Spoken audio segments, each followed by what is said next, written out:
Hello students, in previous lecture we have seen SN2 reaction mechanism. Now in today's lecture we are going to start with SN1 reaction mechanism.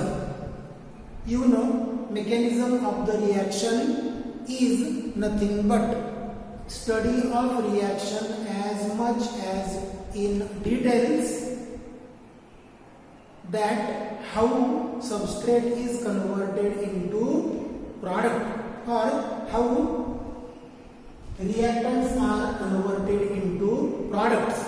आपण एखाद्या रिएक्शनचा reactant product मध्ये convert होताना कसे बारीक changes होतात, काय काय गोष्टी घडतात त्याचा बारकाईने अभ्यास करतो, म्हणजे त्याचं मेकॅनिझम स्टडी करतो. Now we are going to study the mechanism of SN1 reaction. SN1 is unimolecular or monomolecular nucleophilic substitution reaction. SN1 is unimolecular or monomolecular nucleophilic substitution reaction. One stands for uni or monomolecular, N stands for nucleophilic, S stands for substitution and reaction.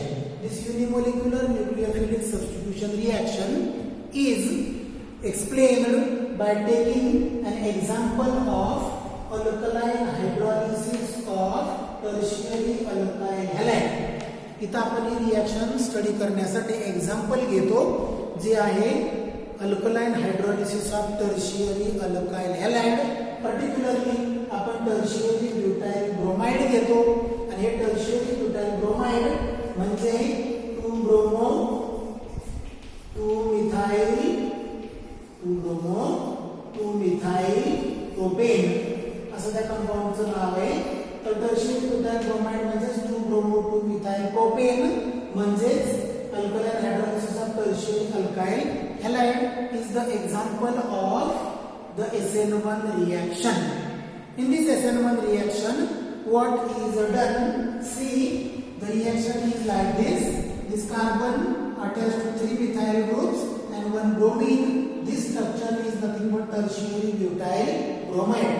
When this tertiary butyl bromide is reacted with aqueous alkali, say NaOH, KOH or ACOH. Here only nucleophile is written OH, but actually here reagent is NaOH or KOH or ACOH, aqueous, and this nucleophile Br is substituted by nucleophile OH minus. Br जातो, त्याच्या जागेवर कोण येतो? OH minus येतो, आणि मग तुम्हाला tertiary butyl ब्रोमाइडचं रूपांतर टर्शियरी ब्युटाइल अल्कोहोल मध्ये होताना दिसतं. तर tertiary butyl bromide is converted into tertiary butyl alcohol. This is the reaction for SN1 reaction mechanism. He reaction आहे SN1 reaction mechanism साठीची. This SN1 reaction mechanism is explained in details, and for explanation of SN1 reaction mechanism we consider few points. First point is the kinetics of the reaction, or it is called as rate of reaction. By studying a large number of alkaline hydrolysis reactions of tertiary alkyl halides, अशा अनेक reaction study केल्यानंतर scientist came to know that rate of such reaction is dependent upon concentration of only substrate. अशा अनेक reaction study केल्यावर शास्त्रज्ञांच्या असं लक्षात आलं की rate of such reaction is dependent upon only concentration of substrate. That is, rate is directly proportional to concentration of substrate. Here substrate taken is tertiary butyl bromide, which can be written like this: CH3 thrice CBr. Rate is directly proportional to concentration of tertiary butyl bromide. Hence rate is equal to some constant K into concentration of CH3 thrice CBr. This K is the specific rate constant. K is the constant, we call it as specific rate constant, and hence rate of this reaction is dependent upon concentration of only one species, that is the tertiary butyl bromide, means it is the substrate. And since rate is dependent upon concentration of only one species, this reaction is called as SN1 reaction, or this is called as first order reaction. First order reaction, order of reaction is nothing but, order means it shows that on how many species rate of reaction is dependent. Order आपल्याला काय सांगते, किती जणांच्या कॉन्सन्ट्रेशनवर रिएक्शनचा rate dependent आहे. या SN1 रिएक्शनचा rate एकट्या tertiary butyl ब्रोमाइडच्या कॉन्सन्ट्रेशनवर डिपेंडंट आहे असं लक्षात येतं. म्हणून reaction is called as SN1, that is reaction is first order reaction. This was the first point. Rate of reaction is dependent upon concentration of only one species, hence it is the first order reaction. It is observed that the reaction takes place in two steps. असं लक्षात आलेलं आहे ही experimentally ही reaction दोन step मध्ये होते. पहिल्या step मध्ये carbon आणि ब्रोमीन मधला बॉन्ड तुटणं ही प्रक्रिया होते, तर दुसऱ्या स्टेप मध्ये तयार झालेला कार्बोकटायन आणि त्याच्यावर OH मायनसचा अटॅक आणि टर्शियरी ब्युटाइल अल्कोहोलचं फॉर्मेशन ही दुसरी स्टेप आहे. In first step here we will write the like this. Step number 1 of the reaction is dissociation of tertiary butyl bromide. Tertiary butyl ब्रोमाइडचं डिसोसिएशन ही पहिली स्टेप आहे. काय केलं जातं पहा, say this is CH3, this is one more CH3, this is third CH3, and to this here is Br. When we try to attack this tertiary butyl bromide by OH minus, Br is partially negative, carbon is partially positively charged due to inductive effect. This Br is to be removed and in place of Br, OH is to be brought. Hence, this Br and this OH, when we attack the OH minus to the tertiary butyl bromide, attack of OH minus from same side of bromine, such type of attack is prevented. OH चा attack carbon कडे Br च्या बाजूने prevent केला जातो. समोरून त्याला यायचं म्हणलं तर Br पण न्यूक्लियोफाइल आहे, OH पण न्यूक्लियोफाइल आहे. न्यूक्लियोफाइल मध्ये रिपल्शन असतं, म्हणून समोरून त्याचा अटॅक होत नाही, समोरून तो प्रिव्हेंट केला जातो. Hence this OH minus tries to attack from back side. OH minus पाठीमागच्या बाजूने येण्याचा प्रयत्न करतो. जेव्हा तो पाठीमागून येण्याचा प्रयत्न करतो तेव्हा these are three bulky methyl groups. Bulky means larger alkyl groups. इथं तीन मोठे अल्काइल ग्रुप्स आहेत आणि तीन मोठे अल्काइल ग्रुप्स OH चा कार्बन कडे येण्याचा पाथ रूट ब्लॉक करतात.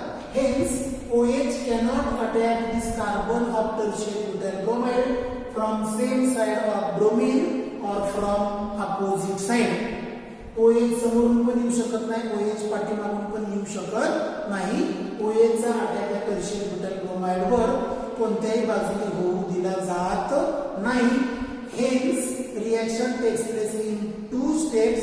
Out of these two steps, first is the dissociation of tertiary butyl bromide. In this dissociation step, no role of OH minus is there. या पहिल्या step मध्ये OH मायनसचा काहीच role नाही.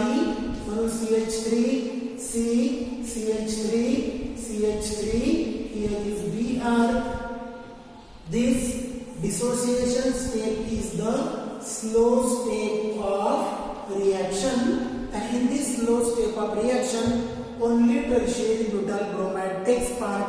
Hence, rate of this reaction is dependent upon concentration of only tertiary butyl bromide. Hence, it is SN1 or it is the first order reaction. तर इथं आपण tertiary butyl ब्रोमाइडचं slow step मध्ये dissociation होतं म्हणतो तेव्हा carbon आणि bromine मधला bond पूर्ण तुटून जातो. तो तुटला की हा एक कार्बन, हा दुसरा कार्बन आणि हा तिसरा कार्बन एकमेकापासून लांब लांब जातात. ते एकमेकाच्या जवळ राहत नाही. इथं Br नी या तिन्ही मिथाइल ग्रुपला एका बाजूला पुश केलेले, पण आता इथं Br झाला तुटूनच गेला तो. तर तुम्हाला इथं तीन मिथाइल ग्रुप हे जवळ जवळ राहताना दिसत नाही. ते लांब लांब जातात आणि मग ते लांब लांब गेलेले मिथाइल ग्रुप जे आहेत ते आपण या पद्धतीने दाखवू शकतो.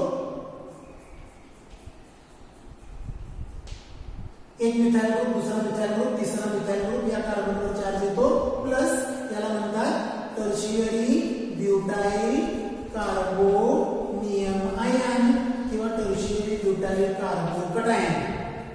लक्षात असू द्या, टर्शियरी ब्युटाइल ब्रोमाइडचं स्लो स्टेट मध्ये डिसोसिएशन होतं.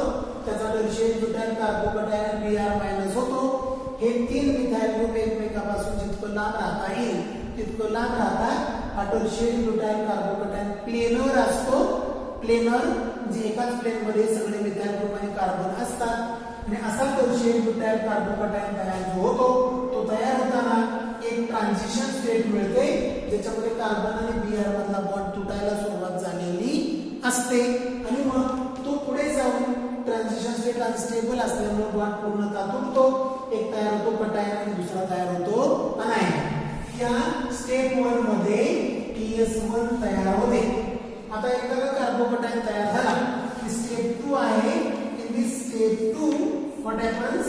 Formation of tertiary butyl alcohol. Formation of tertiary butyl alcohol ही दुसरी स्टेप आहे. आता आपल्याकडे हा कार्बोकटायन आहे.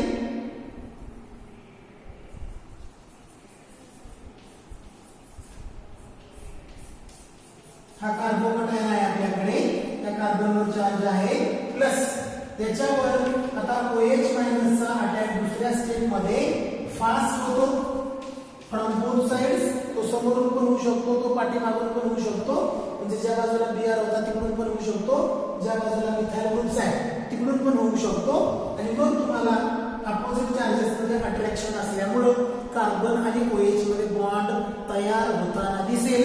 पहिल्यांदा बॉन्ड तयार व्हायला लागतो तेव्हा इथं एक तुम्हाला अजून TS मिळते, तिला म्हणतात TS2. TS1 मध्ये कार्बन ब्रोमीन मधला बॉन्ड तुटायला लागला. TS2 मध्ये कार्बन आणि OH मध्ये बॉन्ड तयार व्हायला लागला आणि म्हणून तुम्हाला जो मॉलिक्यूल मिळतो त्याच्यामध्ये पूर्ण OH अटॅच झालेला पाहायला मिळेल आणि मग तुम्ही या मॉलिक्यूलला म्हणता टर्शियरी ब्युटाइल अल्कोहोल. तर इथं आपल्याला टर्शियरी ब्युटाइल अल्कोहोल मिळतं.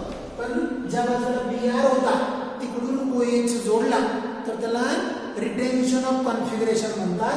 ज्या बाजूला मिथाइल ग्रुप आहे तिकडच्या बाजूने जर OH जोडला तर त्याला इन्व्हर्जन ऑफ कॉन्फिगरेशन म्हणतात. जर आपण ऑप्टिकली ऍक्टिव्ह हा अल्काइल हॅलाइड वापरला तर तुम्हाला 50% प्रॉडक्ट मिळतो इन्व्हर्जन ऑफ कॉन्फिगरेशनचा आणि 50% प्रॉडक्ट मिळतो रिटेन्शन ऑफ कॉन्फिगरेशनचा. तर 50% इन्व्हर्जन आणि 50% रिटेन्शनचा प्रॉडक्ट आपल्याला इथं पाहायला मिळतो ज्याला म्हटलं जातं रासेमायझेशन. काय म्हटलं जातं? रासेमायझेशन. तर तुम्हाला इथं रासायनिक मिक्सचर मिळू शकतं. त्या रासायनिक मिक्सचर मध्ये 50% प्रोडक्ट इन्व्हर्जनचा असेल तर 50% प्रोडक्ट रिटेन्शनचा असेल. In SN1 reaction mechanism 2 steps are there. In first step, firstly bond between carbon and bromine gets broken down, and in second step bond between carbon and OH has completely formed. While bond breaking we get a transition state, and after that transition state we get tertiary butyl carbocation on that tertiary butyl carbocation, attack of OH minus is possible from both sides, that is from front side and back side. And finally, product obtained is the tertiary butyl alcohol with 50% inversion and 50% retention of configuration if we take the optically active substrate. तर याच्यामध्ये आपल्याला inversion of कॉन्फिगरेशनचा product पण मिळू शकतो, रिटेन्शनचा पण मिळू शकतो, दोघं 50-50% मिळू शकतात, म्हणून त्याला रासेमायझेशन म्हणतात. पण ते सगळं कधी शक्य आहे? हा कंपाऊंड घेतलेला ऑप्टिकली ऍक्टिव्ह असला तर. म्हणून SN1 रिएक्शन मेकॅनिझम मध्ये आपल्याला असं लक्षात घ्यायचंय की SN1 ही टर्शियरी ब्युटाइल हॅलाइडची रिएक्शन आहे. त्या रिएक्शन मध्ये रिएक्शनचा रेट एका स्पीसीजच्या कॉन्सन्ट्रेशनवर डिपेंडंट आहे. ती स्पीसीज म्हणजे टर्शियरी अल्काइल हॅलाइड असतं. ही रिएक्शन 2 स्टेप मध्ये होते. 2 स्टेप पैकी पहिली step dissociation of tertiary butyl bromide आहे. त्या टर्शियरी ब्युटाइल ब्रोमाइडचं डिसोसिएशन जेव्हा होतो तेव्हा प्लेनर कार्बोकटायन तयार होतो पहिल्या स्टेप मध्ये. आणि त्या प्लेनर कार्बोकटायनवर OH मायनसचा अटॅक बोथ साइड्सनी होऊ शकतो आणि मग तुम्हाला टर्शियरी ब्युटाइल अल्कोहोल मिळू शकतं. पण पहिल्या स्टेप मध्ये एक ट्रान्झिशन स्टेट मिळते, दुसऱ्यामध्ये एक ट्रान्झिशन स्टेट मिळते. OH मायनसचा अटॅक टर्शियरी ब्युटाइल ब्रोमाइडवर फ्रंट किंवा बॅक साइडने होतच नाही. त्यामुळे स्ट्रॉंग न्यूक्लियोफाइल असण्याची गरज नसते. अल्काइल हॅलाइड इथं टर्शियरीच घ्यावा लागतो. टर्शियरी अल्काइल हॅलाइडनी तुम्हाला इथं SN1 रिएक्शन मध्ये CBr बॉन्ड तुटायला मदतच होते. त्या मोठ्या अल्काइल ग्रुपमुळे हे इलेक्ट्रॉन डोनर ग्रुप्स आहेत, त्यामुळे CBr बॉन्ड तुटायला मदत होते इंडक्टिव्ह इफेक्ट मुळे. या सगळ्या गोष्टी तुम्हाला SN1 मध्ये लक्षात घ्यायच्या आहेत. SN1 असो का SN2 असो, या दोन्ही रिएक्शन्स मध्ये आपल्याला 2-3 गोष्टी महत्त्वाच्या लक्षात घ्यायच्या आहेत. या दोन्ही रिएक्शन्स कशावर अवलंबून आहेत किंवा what are the factors that affect the SN1 and SN2 reactions. SN1 SN2 रिएक्शनला अफेक्ट करणारे घटक कोणते ते आपल्याला पाहायचे. तर 2-3 घटक त्यांनी आपल्याला दिलेले आहेत C1/1. पहिलं त्यांनी आपल्याला दिलेले आहे की SN1 SN2 वर अफेक्ट करणारा घटक कोण, तर सॉल्व्हंट. त्यानंतर दुसरा सबस्ट्रेट, कसला सबस्ट्रेट घेतलाय ते. आणि तिसरं nucleophilicity of the base used और अल्कली यूज्ड. म्हणून त्या दोन्ही गोष्टी लक्षात घ्यायच्या आहेत. पहिला फॅक्टर आहे nature of substrate, factors affecting SN1 reaction. Factors affecting SN1 reaction and SN2 reactions. पहिला फॅक्टर आहे नेचर ऑफ सबस्ट्रेट. पुस्तकामध्ये खूप विस्ताराने दिलेला आहे, एवढं सगळं पाहण्याची गरज नाही. तुम्ही एवढंच फक्त लक्षात ठेवणार आहात SN1 म्हटलं की टर्शियरी सबस्ट्रेट ते प्रायोरिटीने देतं, मग सेकंडरी, मग प्रायमरी. आणि SN2 म्हटलं की तुम्हाला असं म्हणायचं आहे primary, then secondary, then tertiary. एवढंच लक्षात घेतलं तरी पुरेसे, याच्यापेक्षा जास्तीचं काय लक्षात घ्यायचं नाही. म्हणजे SN1 प्रायोरिटीने कोण देतं, टर्शियरी. SN2 प्रायोरिटीने कोण देतं, प्रायमरी अल्काइल हॅलाइड. दुसरा जो पॉइंट आहे तो आहे नेचर ऑफ सॉल्व्हंट. आता SN1 मध्ये कार्बन आणि ब्रोमीन मधला बॉन्ड पहिल्यांदा तुटतो आणि मग कार्बन आणि OH मध्ये बॉन्ड तयार होतो. तर SN1 जी रिएक्शन आहे ती SN1 रिएक्शन करण्यासाठी आपण पोलार सॉल्व्हंट वापरतो. SN1 polar solvent favourable. Polar solvent इथं रिएक्शन काय करतं, favours. Polar solvent favours reaction. आणि SN2 जेव्हा आपण म्हणतो तेव्हा इथं मात्र आपण काय वापरतो, non polar solvent favours reaction. तर एकामध्ये पोलार सॉल्व्हंट रिएक्शन फेवर करतं, दुसऱ्यामध्ये non polar solvent reaction favour करतो. आणि तिसरं त्याने आपल्याला दिलेले ते आहे न्यूक्लिओफिलिसिटी. न्यूक्लिओफिलिसिटी ऑफ रिएजेंट. रिएजेंटची न्यूक्लिओफिलिसिटी कशी आहे तर SN1 मध्ये मी आता म्हणालो तसं अगोदर CBr बॉन्ड तुटतो, त्यामुळं इथं तुम्हाला स्ट्रॉंग न्यूक्लिओफाईलची आवश्यकता नाही, वीक न्यूक्लिओफाईल सुद्धा रिएक्शन घडवून आणू शकतो. आणि SN2 जेव्हा म्हणतो तेव्हा Br तिथं असतानाच OH तिथं येत असतो, म्हणून इथं स्ट्रॉंग न्यूक्लिओफाईल असणं गरजेचं आहे. म्हणजे तुम्हाला SN1 आणि SN2 साठी या 3 पॉइंटचा विचार करायचा आहे. नेचर ऑफ सबस्ट्रेट असं म्हटलं की SN1 साठी टर्शियरी प्रिफरेबल, SN2 साठी primary preferable. Nature of solvent म्हटलं तर SN1 साठी पोलार सॉल्व्हंट फेवरेबल आणि SN2 साठी नॉन पोलार सॉल्व्हंट फेवरेबल. तसं न्यूक्लिओफिलिसिटी मध्ये म्हटलं तर SN1 साठी वीक न्यूक्लिओफाईल फेवरेबल आणि SN2 साठी मात्र काय लागतो, स्ट्रॉंगच न्यूक्लिओफाईल लागतो, वीक न्यूक्लिओफाईल तिथं चालत नाही. तर तुम्हाला त्यानुसार हे पॉइंट्स होते. आता या दोघांचं आपल्याला कंपॅरिझन पाहायचं. Comparison between SN1 and SN2. SN1 SN2 दोघांचं कंपॅरिझन आहे किंवा दोघांचा डिफरन्स तुम्हाला म्हणता येईल.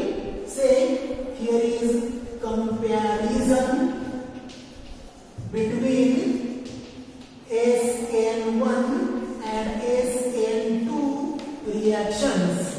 त्याच्यावर परीक्षेमध्ये 3 किंवा 4 मार्काला प्रश्न विचारला जातो. तुम्ही त्यानुसार ते लक्षात घ्यायचंय SN1 आणि मग लिहायचं आपल्याला SN2. आता SN1 याला आपण म्हणतो युनिमोलेक्युलर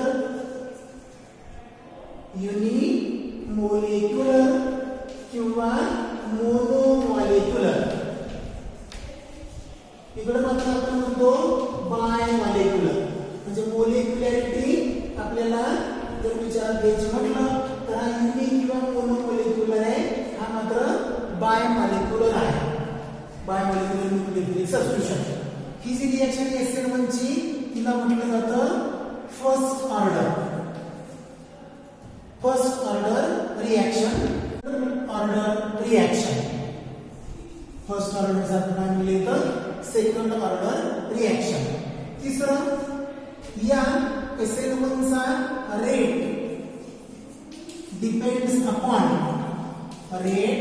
depends upon concentration of only substrate. इकडं rate depends upon concentration of substrate and nucleophile. Substrate आणि न्यूक्लिओफाईल दोघांवर रेट अवलंबून असतं.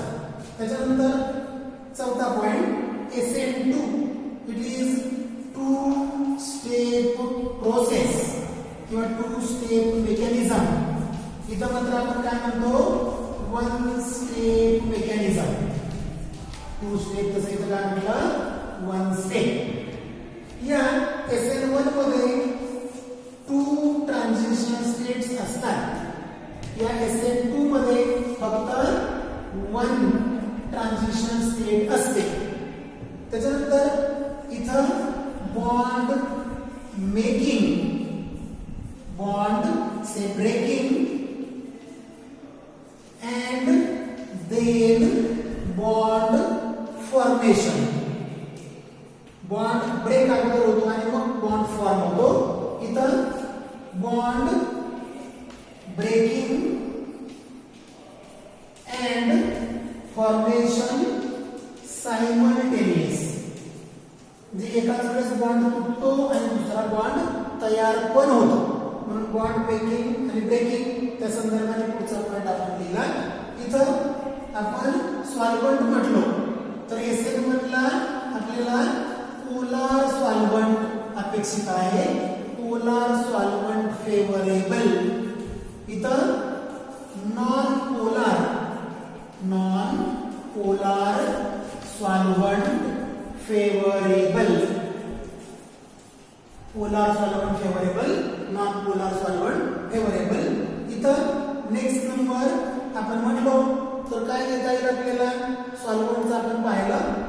या SN1 आणि SN2 मध्ये न्यूक्लिओफाइल कसा चालू शकतो. इथं वीक न्यूक्लिओफाइल असला तरी फरक पडत नाही. इथं मात्र कसला घ्यावा लागतो स्ट्रॉंग न्यूक्लिओफाइल. ह्याच्यामध्ये इंटरमिजिएट असतं कार्बोकटायन इंटरमिजिएट ह्याच्यामध्ये तयार होतं. इथं नो इंटरमिजिएट. शेवटचा पॉइंट आपल्याला लिहिता येईल 10वा. इथं ऑप्टिकली ऍक्टिव्ह कंपाऊंड वापरलं तर रासेमायझेशन होतं. ऑप्टिकली ऍक्टिव्ह कंपाऊंड वापरला तर रासेमायझेशन. इथं मात्र ऑप्टिकली ऍक्टिव्ह कंपाऊंड वापरला तर तुम्हाला 100%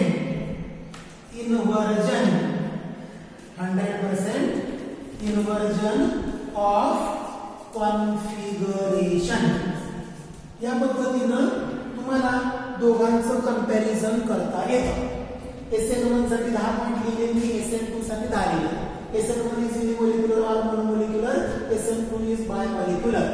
SN1 is first order, SN2 is second order. In SN1, rate depends upon concentration of only substrate. In SN2, rate depends upon concentration of both substrate and reagent. SN1 is two-stage process. SN2 is one-stage mechanism or process. SN2 मध्ये दोन transition state असतात. SN1 मध्ये दोन transition state असतात. SN2 मध्ये एकच transition state असते. SN1 मध्ये बॉन्ड ब्रेकिंग आणि देन बॉन्ड फॉर्मेशन असं असतं. SN2 मध्ये बॉन्ड ब्रेकिंग आणि बॉन्ड मेकिंग सायमल्टेनियस असतं. SN1 साठी पोलार सॉल्व्हंट फेवरेबल म्हटलं, इकडे नॉन पोलार सॉल्व्हंट फेवरेबल. इथं बी न्यूक्लिओफाइल चालतो, इकडे स्ट्रॉंग लागतो. इथं कार्बोकटायन इंटरमिजिएट तयार होतो SN1 मध्ये, इकडे कार्बोकटायन इंटरमिजिएट नसतो आणि शेवटी तर रासेमायझेशन होतं.